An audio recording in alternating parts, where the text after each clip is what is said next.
Skipper Sandra. I'm your skipper, Sandra. All right. Well, thank you so much for coming in today and seeing me. I hope everybody's doing well. I am.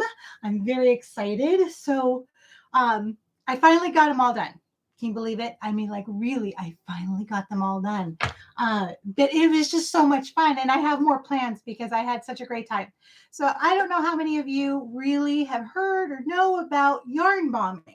So yarn bombing is the act of really covering something with yarn, and it could be crocheting, it could just be wrapped, it could be yarn knitted, and different crafters do it in different ways. And if we're crocheters, we're going to crochet, and it's great and it's a lot of fun. And I've always wanted to yarn bomb, but I'll be honest with you, going out and yarn bombing handrails, like whole handrails going up and down stairs, for as beautiful as that is, I'm hesitant because it's private property. You have to ask first, and I just never know how they're going to feel about it. I feel kind of weird saying something. I don't know why, but I do.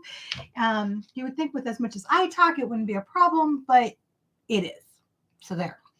But with that in mind, you can yarn bomb anything. Like your whole house can be yarn bombed. And I think part of this whole inspiration was not only the fact that I wanted to make things my own, but I was reading an article about a lady who did her own fence. Like her whole fence. She yarn bombed her entire fence. And she was so excited when she finally got the gate done. And it looked amazing. And I'm like, why don't I do something like that? And that's kind of where it kept on going. So we've already got, I showed you the first one, right? And this was the one, this is the first one we did. And with the little hearts and the sun and my little owl. And I love this. It's so cute. And I totally forgot to, and all of the stuff that I've done. So this sun and clouds and little hearts, all of the patterns that I used, I remembered to grab them all, are all in the description below. The one thing I didn't put in there was the Tula 12 for the actual planners, because one of the fabulous things about these planners is that they unzip. You can take the cover off, and then you can put on a different cover, and it's fabulous. And it's a lot of fun, and I love them, obviously. That's why I have them. And I rep for them. But then there's the second one, right? And this is my little garden. So and this is actually, this little bee right here is a modification of a pattern that I did. And so is the sun. So this sun, I found it very difficult to find a sun in a quarter shape like this. So I had to modify a pattern so that I could get that going. But I got all of these patterns are down below. And they were just so much fun to do. And then we're going to go into what kind of stuff that I use for all of this. And then this is the last one. This is the one you guys haven't seen. This is my EDC, my everyday Kerri. And it's a beach scene. So there's this little convertible because I absolutely adore convertibles. I love the beach. I love sharks. So there's my shark and my sandcastle with a little pail. Now don't laugh. Okay. Don't laugh, but that's supposed to be a sea otter. Looks nothing like a sea otter. Kind of reminds me of Fozzie Bear wearing a mustache, but it's okay. I love the Muppets too. So there you go. So this shark right here, that was made with sewing thread. I literally used sewing thread to make the little shark. And there's a part of me that kind of regrets not having done it more in sewing thread because it lays really super flat. Although I like the texture, it lays very, very flat, and the glue really wraps and grabs a hold of it. So I thought that would have been a better use of that. So here are printed patterns. So there you can see the sandcastle, and there's the little sun, and these guys are all in the little convertible, and they're all listed below. Loved using them. And so I do print my patterns generally. Some of these I actually used right online. And this was the original inspiration. If you can see my little, I do not draw. Okay. So you're going to laugh because see my little shark over here, and then there's Fishy in the convertible. And originally this was for another planner that I have, and I actually thought I was going to be able to get all of this on there. No, that was very, very hopeful thinking, but it does inspire me for something else. So we'll see what happens with that, which, by the way, inspiring for something else. And I think you guys had already seen this, but I yarn bombed my phone case. And I adore orcas. Like, Orca is my spirit animal. And that's how it started with the phone case. And then I'm like, oh, I have a yellow submarine, and I have a jellyfish, and I have an octopus, and I have to put them all on there. So I did. And I had a great time doing it. So there. Okay. Had fun with that. But that we started there with the little not so great drawing. So tools. I wanted to talk about tools. And one of the things you're going, yeah, but I don't have the money to go out and buy a ton of yarn. And I have yarn, but I have worsted weight yarn. So this right here that it looks very orange on screen. But this right here, okay, is your worsted weight. It's actually a very bright red. Don't know why that looks more reddy, doesn't it? I think it looks more reddy. Anyway, this is your standard Red Heart worsted weight yarn, acrylic yarn. Nothing super special about it. However, it is 4-ply. And I've already started with this one because this is part of where I got my ladybug.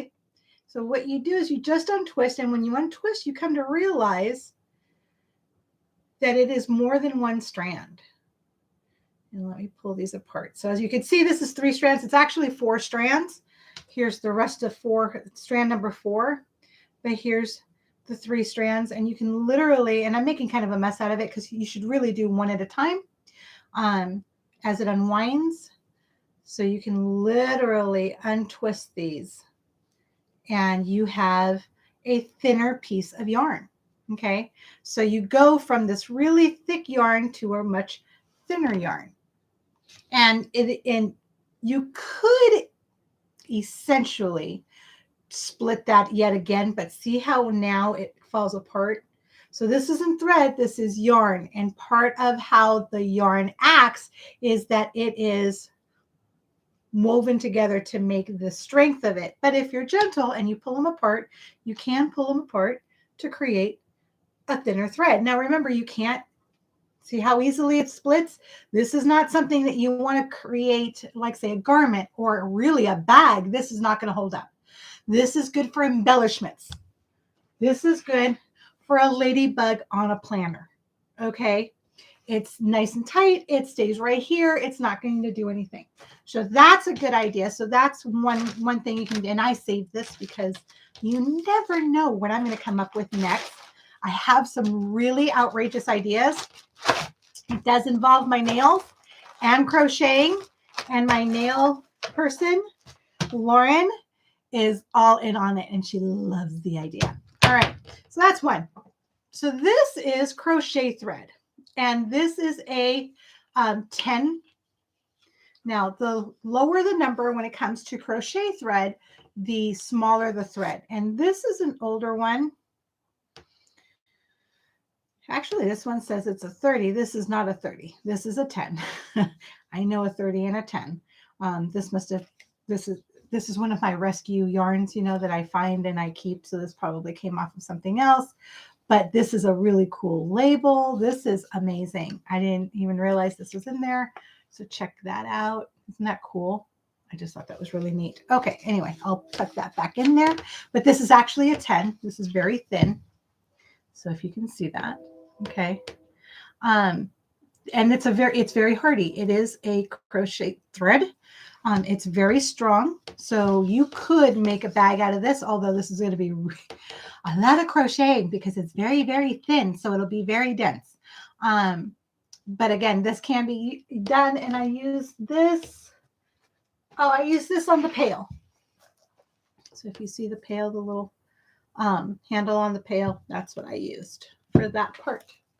All right. And then this is another crochet thread that I have, but this isn't as thick, and I don't want to be wasteful, but this is very fluffy. See the halo on it? It is strong.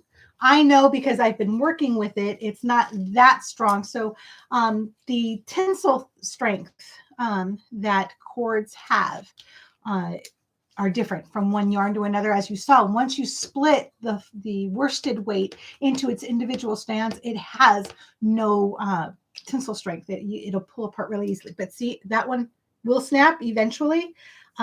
It's not as, it takes longer than this when it's split apart, but it's definitely not as strong as this. This was an antique thing. I have no idea where this came from. Again, I was probably gifted this, so I don't know where this came from.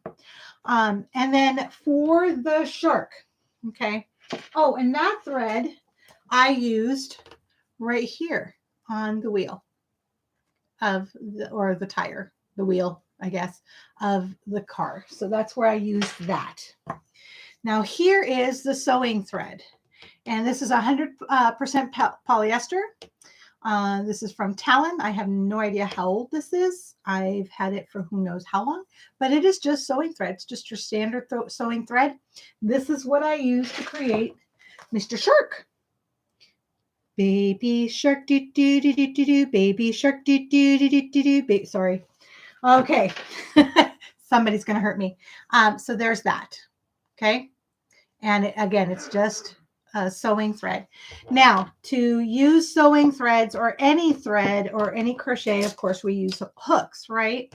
But in this case, when it gets that small, you're really going to be using what's called the steel hooks. And the reason they're called steel hooks is because they're made out of steel.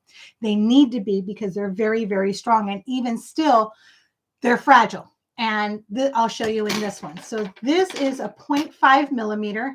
My daughter actually gifted these to me for my birthday. That's why it says happy birthday, mama. It's a whole set. But if you look very carefully, you can see how small that little head is. Okay, on that hook. And if you can see, it's a little bent. That's from me pulling. Okay, this is that thin, and I don't want to mess with it too much. This will puncture your skin. Ask me how I know. When you're trying to get into those little threads and you push through a little hard, this will puncture you. It can be painful, so you want to be careful. This happens to just be a set that has wooden handles on it and wooden flat handles. I find them to be very comfortable. I'm pretty easy about finding being able to crochet in different styles. It's always almost always a pencil grip that I use. Okay, but I do use a knife grip depending upon the hook that I have. So if I have a more ergonomic, then I change my crochet style with that hook. I don't know. I've just always been able to do that. But generally speaking, steel hooks are just like this. And this is one of the bigger ones that I used with a little bit bigger thread. So this size right here, and I collect them. This is one of my antique ones. This sold for 10 cents. It's a number 3. And this one was actually made in England. So pretty neat there. And this one is a 1.8 millimeter, and they're all in millimeters. They're all sized in millimeters. And this one's from Boyd. And I can't even tell you who made these as far as the actual hooks themselves, because these were gifted and they have wooden handles on them. When you're talking about, if you're going to be crocheting a lot, okay, so if you're doing doilies or if you're doing some of the tablecloths or even some of the gowns, so the Victorian the Victorian Irish crochet that was done with the sewing or the crochet thread. So it was going to be a 10 or smaller. There is counts that some of them used what we would consider sewing thread today. I would love to see some of these pieces. I haven't seen anything made out of that, anything significant other than the stuff that actually I've made. So I would love to be able to see that, and hopefully someday I will. But that's what the rumor is. When it comes to the Irish crocheting, remember, these were coveted.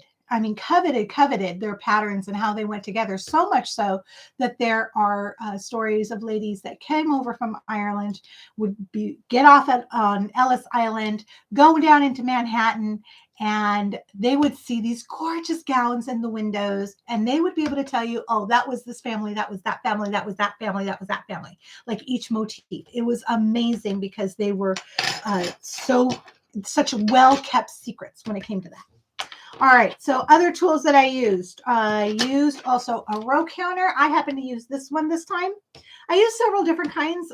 This one was just easy because I could keep it off to the side and I could keep track. And it has the little dials on the side as well. So, you know, whatever's easier for you to keep track of them. So this is an experiment I did, and that was one of the little suns. Let me see if I can get that to, there we go. See that? That's just a little sun. So that was that. And you're looking at me, and my husband does this, and he's like, you're crazy, because that's awfully tiny. I know, but it's worth it. Did you see the effect? It was fabulous. Okay. So with that said, this was I got buggy eyes. Look at me. Look at me. Woo. A dear friend of mine gave me these, and they really help to magnify, especially when I'm working on the little tiny stuff. It is super tiny, so you want to be able to see it. And one of the great things is once you see in your mind the structure of a crochet stitch, it's easier to see it even when you can't see it. I think that sounds a little esoteric. So once you can envision what the structure is, when you see something that's super tiny and you don't have a lot of definition, you can start to imagine how those threads are going to know how the stitch is going. And that is just practice. That is just practice. That's how we get through black. That's how a lot of us get through black. All right. So with that said, the glue. Now I've talked about this again before. I just want to mention it again. So I used the E6000. I really like this glue. And when you're thinking about gluing, like in this case, I glued it onto a planner. These covers are very flexible, or fairly flexible. Okay. So I want something that's going to be able to move. The glue is going to be able to move if this gets bulgy, okay, or something. So I want it to be able to move with that. And this will do that. Of course, if you fold it in half, I mean, any extreme isn't going to work. But for the most part, for what we're doing with this will work just fabulously. It really will. And it works with a lot of stuff. And it glues transparent, which is also a good thing. But no, if you mess up and you play with it too much, the glue, it does get opaque. So you can see it. And that was one of the learning lessons on my case, because my case is transparent. So careful with that. And I would just keep, when I was gluing, it's stuck. So I use this as my mat. So I wouldn't go anywhere. And I actually was using this. Oh, look, it came off. I was using this spoon. As you can see, that's all the dried glue on there. I was using this spoon as like a dish to put a little bit of glue. And then I used toothpicks. And I'm sure there's much better tools. But first off, I didn't want to experiment and ruin any of my other pretty tools. And two, these are things that I had, and they made for excellent what I needed. So I used this as the dish to put the glue in. This is what I used to actually spread the glue. And it worked out really well because, as you can imagine, especially when I'm doing things like, for instance, the windshield, or I was doing the handle, or even the little flag, these are very little, very specific in their area, whereas you have broader areas with these guys. So it made it very nice to have that. Also, with the toothpick, one of the nice things is, if you see, these guys actually have antennae, okay? That's just yarn. And what I did is I put glue underneath it, and I shaped the antennae with the glue. So now it's not only glued, but it's actually shaped and made hard by the glue itself. So that worked out really well too. And then the beautiful thing is I grab all this glue, and then I wrap it up, and I have it all together for the next time I want to work on a project like this. No need in wasting materials, right? Don't want to be wasteful. Another thing I wanted to say is when you have scrap yarns like this, please don't put them out for the birds. This is not good nesting material for them. They can swallow it. This is acrylic. We don't want them eating acrylic. It's not good for them. So please don't use these to put out for your birds or any wild birds. We want to keep them safe and we want to keep them healthy. So that's not a good thing to do. All right. And I think that is about it. Again, I was going to put a link. Oh, and how I keep my patterns. So when I'm working on patterns, one of the things I like to use is a pattern keeper.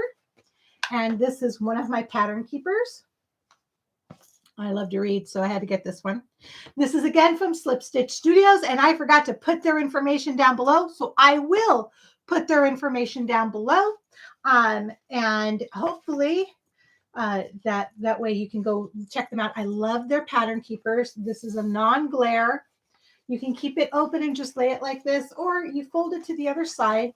There's snaps on the other side. You pull this out and you snap it to the other side like this.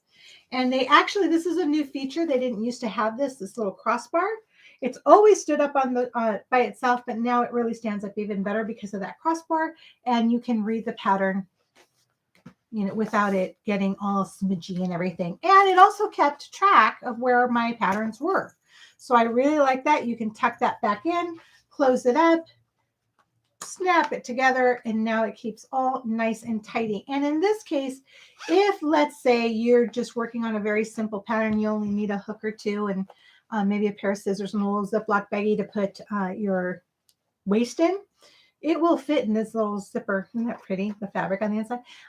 It will fit in this little zipper compartment. And you've got it all together. Like, it's really fabulous. I love their stuff. Really, really do love Slip Stitch Studios.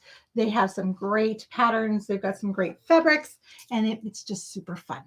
Okay, so any questions? You guys have any questions out there? Let me know. I am going to start sharing some of my patterns, so keep watch on that. I will always put those down below. If you like this video, please subscribe. I'd love to see you again, and hit the little bell, because the bell will help notify you the next time that I put up a video. From what I've been told, people really like the idea of me doing these lives on Wednesdays at 6:30. So that's what I've done the last few weeks. If you have any opinions on anything else, I would love to hear it. All right, everyone. All of my contact information is down below. I hope you have a great rest of the week. Be safe and be well. And I will see you next time. All right. This is Skipper Sandra signing out. Bye.